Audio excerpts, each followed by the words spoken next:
মৃত্যুমুখী মানুহে কি কৰিলে মৃত্যুৰ হাতৰ পৰা নিজক বচাব পাৰিব? এই প্ৰশ্ন শুনি কৃষ্ণপদ পংকজক হৃদয়ত ধৰি দিলন্ত সিদ্ধান্ততাংক সাধুৰ বাদ কৰি তেওঁ প্ৰশংসা কৰি উত্তৰ দিবলৈ আগবাঢ়িছে। কিয় প্ৰশংসা কৰিছে? তেওঁ ঈশ্বৰৰ কথা কৈ ভাল পায় আৰু ঈশ্বৰৰ কথা ক'বলৈ কোৱাৰ কাৰণে তেওঁ আনন্দ পাইছে। আমিও কোন মানুহক লগ পালে ভাল লাগে? কাৰ ঘৰলৈ গ'লে ভাল লাগে? যিখন ঘৰলৈ গ'লে আপোনাক শ্ৰদ্ধা ভক্তি মৰম আদৰ কৰে, যিজন মানুহক লগ পালে আপোনাৰ মনৰ লগত মিল আছে, মনে মিলা মানুহজন লগ পালে বা মানুহগৰাকী লগ পালে আমাৰ ভাল লাগে। এতিয়া সুকে ঈশ্বৰৰ কথা কৈ ভাল পায় আৰু পৰীক্ষিতে ঈশ্বৰৰ কথা ক'বলৈ কোৱাৰ কাৰণে তেওঁক প্ৰশংসা কৰিছে আৰু তেওঁক ধন্যবাদ দি পেলাই উত্তৰ দিবলৈ আগবাঢ়িছে। কি বুলি কৈছে? ধন্য নৰপতিমতী উত্তম তোমাৰ পুছিলাহা যিটো কথা সংসাৰতে সাৰ। যে তুমি যি কথা সুধিলা, সংসাৰত সাৰ কথা সুধিলা, মুখ্যৰ সাধন এইটো জগতৰে হিত। এই কথাটোৱে জগতৰ উপকাৰ কৰিব। আপোনালোকে এটা কথা মনত ৰাখিব, আপোনালোকে ৰাতিপুৱা শুই উঠাৰ পৰা গধূলা শোৱালৈকে, জন্মৰ পৰা মৃত্যুলৈকে কোনো কথা কওঁতে সাৱধান হ'ব যাতে আপোনাৰ কথাটোৱে আনৰ অন্তৰত আঘাত দিব লগা নহয়। আমাৰ শব্দ ব্ৰহ্ম বুলি কৈছে। Word is god. ই অবিনাশী, ইয়াৰ বিনাশ নাই। আপোনালোকে কথাবোৰ কওঁতে সাৱধান হ'ব যাতে আপোনাৰ কথাই আনক অন্তৰত আঘাত দিব লগা নহয়। আঘাত দিব পাৰিব, কিন্তু আপোনাৰ কি হ'ব? পাপায় পৰপীড়নম। আপোনাৰ কথাটো শুনি যদি আনে অন্তৰত দুখ পায়, এই কোৱাজনৰ কি হ'ব? পাপ হ'ব। পাপ হ'লে আপোনাৰ জীৱনলৈ কি নামি আহিব? দুখ দুৰ্গতি নামি আহিব, আয়ুস কাটি দিব। আজি ভাগৱতৰ এই কথাটো নজনাৰ কাৰণে আমাৰ বহুত পৰিয়ালত শাহুৱেকে বোৱাৰীয়েকৰ অন্তৰত আঘাত পোৱাকৈ কথা কয়। বহুত শাহুৱেকে বোৱাৰীয়েকৰ অন্তৰত আঘাত পোৱাকৈ কথা কয়। আকৌ বহুত বোৱাৰীয়ে শাহুৰৰ মনত আঘাত পোৱাকৈ কথা কয়। তেনেকুৱা স্বভাৱ যদি কাৰোবাৰ আছে, আজি ইয়াতে এৰিব। আপোনাৰ বহুত শাহুৱেকে বোৱাৰীয়েকক অন্তৰত আঘাত দি লগৰজনীক কয়, বুজিছা, আজি মোৰ বোৱাৰীক একদম ঠিকছে কৈ দিছোঁ, হাড়লৈকে ভেজাই দিছোঁ। কেতিয়াবা আকৌ তেনেকৈ বোৱাৰীয়েও কাৰোবাৰ শাহুৱেকক অন্তৰত আঘাত দি লগৰজনীক কয়, বুজিছা, আজি মই শাহুক একদম ঠিকছে কৈ দিছোঁ, হৃদয়লৈকে ভেজাই দিছোঁ। তে ভগৱন্তই কৈছে, কাক ভেজাই থৈ গৈছা? চবতে দেখোন ময়ে আছোঁ। যত দেখা ভূত প্ৰাণী সবাহকে বিষ্ণু মানি, হিংসা এৰি কৰা উপকাৰ। মই চবতে দেখোন আত্মাৰূপে ময়ে আছোঁ। দেখোন শাহুৰৰ দেহতো মই আছোঁ, বোৱাৰীৰ দেহতো মই আছোঁ। মোকে দুখ দিবা, মোকে আঘাত দিবা, মোকে অন্যায় কৰিবা, মোকে ঠগিবা, মোৰে সীমা ঠেলিবা, আকৌ মই তোমাক ভালে ৰাখিব লাগে। নহ'ব। ভাগৱত শুনি এই বেয়া স্বভাৱবিলাক এৰিব লাগিব। বেয়া এৰি ভাল ল'বৰ কাৰণে ভাগৱত শুনিবলৈ আহিব লাগে। বেয়া এৰি ভাল লোৱাটোৱেই বৈজ্ঞানিক দৃষ্টিভংগী। আমি জীৱনত যেতিয়ালৈকে বেয়া ভাৱ, বেয়া চিন্তা, বেয়া কৰ্ম, বেয়া খাদ্যবিলাক এৰিব নোৱাৰিম, তেতিয়ালৈকে আমাক ভগৱানে ভালে ৰাখিব নোৱাৰে। সেইকাৰণে দাৰ্শনিক পণ্ডিতে কৈছে, bed is bed and good is good, do bed never never and do good ever ever. বেয়াটো সদায় বেয়া, তাক ত্যাগ কৰিব। ভালটো সদায় ভাল, তাক আঁকোৱালি ল'ব। গতিকে আমি ভাগৱত শুনিবলৈ কিয় আহিব লাগে? বেয়া এৰি ভাল ল'বৰ কাৰণে। আমাৰ শব্দ বা বাক্যবিলাক ব্ৰহ্ম বুলি কৈছে, ই অবিনাশী। ধেমালিটো ল'ৰা ছোৱালীক সাও সপনি নিদিব। ল'ৰা ধেমালিতেও ল'ৰাটো বৰ বদমাছ, ছোৱালীজনী বৰ দুষ্ট বুলি নক'ব, কাৰণ আপোনাৰ শব্দৰ প্ৰতিক্ৰিয়া হ'ব, ক্ৰিয়া হ'ব। মনত ৰাখিব কথাটো।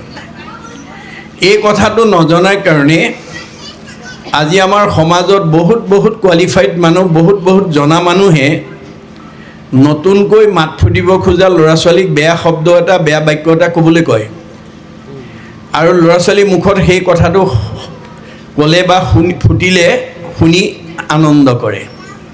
তেনেকুৱা স্বভাৱ যদি কাৰোবাৰ আছে, আজি ইয়াতে এৰিব।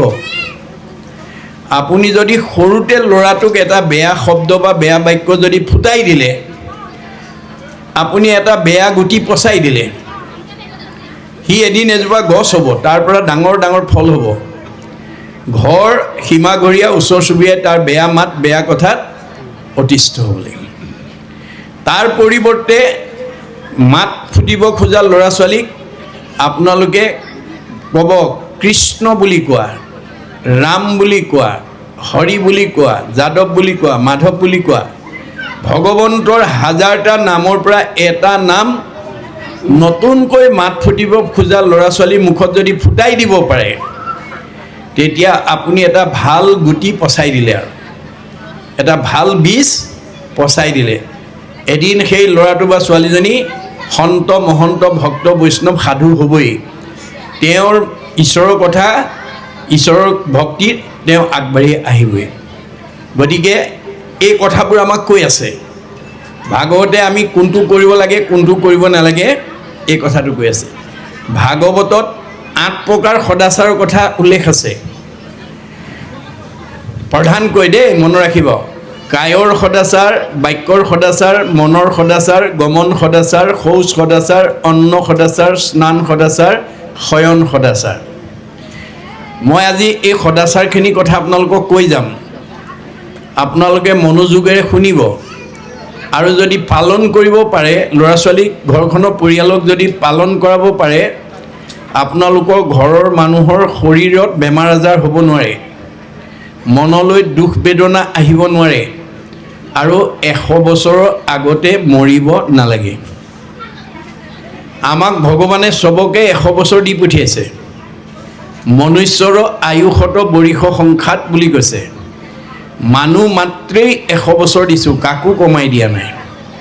কিন্তু আয়ুস বঢ়াব পৰা আৰু আয়ুস কমাব পৰা ব্যৱস্থাও মই ভাগৱতত উল্লেখ কৰি থৈ আহিছোঁ। আমি ইচ্ছা কৰিলে আয়ুস বঢ়াবও পাৰোঁ, ইচ্ছা কৰিলে আয়ুস কমাবও পাৰোঁ। ইচ্ছা কৰিলে আমি চেহেৰা ধুনীয়াকৈ ৰাখিব পাৰোঁ, ইচ্ছা কৰিলে আমি চেহেৰা ভাঙি পেলাবও পাৰোঁ।